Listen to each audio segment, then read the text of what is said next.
Patatambayin mo ba ako? Medyo. Huh? Hindi, joke lang. Alam mo kasi, kulang yung kinain mo kanina. At kahit ganun si Stephen, kaibigan mo pa rin yun. Nalalayan mo. Kaya ito, surprise. Yun talaga. O baka talagang kulang na yung kinain mo kanina?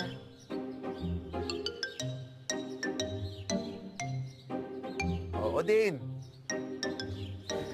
Hindi, pero mas masarap kasi pag kasama tayong dalawa.